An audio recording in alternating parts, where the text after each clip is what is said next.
নতুন একটি রান্নার সাথে স্বাগত জানাই সবাইকে। আশা করছি তোমরা সবাই ভালো আছো, সুস্থ আছো।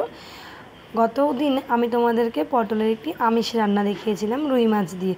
আজ তার জন্য ভাবলাম পটলের একটি নিরামিষ রান্না তোমাদের জন্য নিয়ে আসি। তো চলো বন্ধুরা, দেখো পটল নিয়ে নিয়েছি আর নিয়ে নিয়েছি টক দই। পটলটাকে ঠিক এইভাবে কেটে নিয়েছি। কাটাটা আমি তোমাদেরকে দেখানোর চেষ্টা করছি। দুই মাথা থেকে আমরা পটলটাকে ফেলে নিয়েছি, কিন্তু মাঝখানের অংশটা কিন্তু লেগে আছে।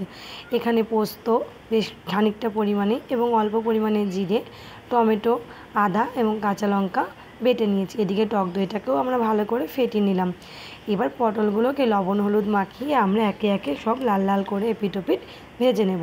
তো চলো বন্ধুরা, পুরো ভিডিওটা স্কিপ না করে দেখতে থাকো। পটলের কিন্তু অনেক রকমের রেসিপি আমার চ্যানেলে দেওয়া আছে, তোমরা চাইলে কিন্তু অবশ্যই দেখতে পারো। এবং ঘুরিয়ে ফিরিয়ে পটল দিয়ে কিন্তু এরকম বিভিন্ন স্বাদের রান্না অবশ্যই করে বাড়ির লোকেদেরকে খাওয়াতে পারো। কথা বলতে বলতে সব পটলগুলোকে ভেজে নিলাম। আর যে মিশ্রণটা তোমাদেরকে দেখিয়ে নিয়েছি তার মধ্যে আমরা অল্প পরিমাণে হলুদ এবং লঙ্কার গুঁড়ো দিয়ে নিয়েছি। এদিকে পটল ভাজা তেলটার মধ্যেই অল্প 2-4টে জিরে ফোড়ন দিয়ে একটু নাড়িয়ে চাড়িয়ে নিয়েছি। তেলটা কালো দেখাচ্ছে কারণ পটল ভাজার জন্য, এই তেলেই কিন্তু আমরা রান্নাটা করব।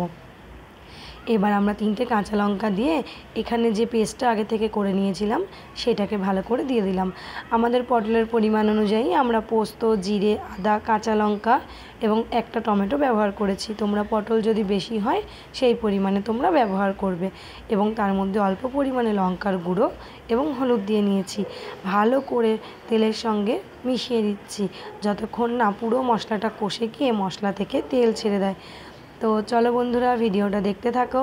ইউটিউব থেকে দেখলে অবশ্যই সাবস্ক্রাইব করে আমার পাশে থেকো, আর যদি ফেসবুক থেকে ভিডিওটা দেখছো অবশ্যই কিন্তু ফলো করে দিও। এবার দেখো মশলাটা পুরো কষানো হয়ে গেছে। আমরা এখানে গোটা 6টা পটল নিয়েছি। পটলগুলোকে আমরা এবার এটার মধ্যে দিয়ে দিলাম।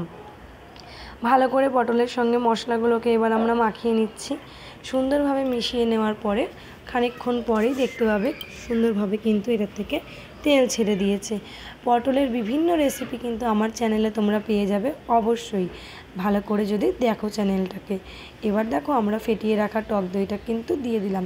টক দই যখন ফেটিয়েছিলাম টক দইয়ের মধ্যে কিন্তু লবণ দিইনি, আমরা শেষে তরকারির মধ্যে লবণটা অ্যাড করব। সুন্দরভাবে দেখো তরকারিটাকে একদম মশলা, টক দই সব কিছুকে পটলের সঙ্গে খুব সুন্দর করে মিশিয়ে নিচ্ছি। রান্নাটা কিন্তু বেশি সময় লাগেনি তৈরি হওয়ার জন্য।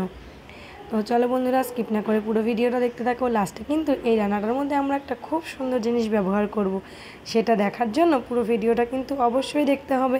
আর ভালো লাগলে প্লিজ একটু লাইক, কমেন্ট, শেয়ার অবশ্যই করো।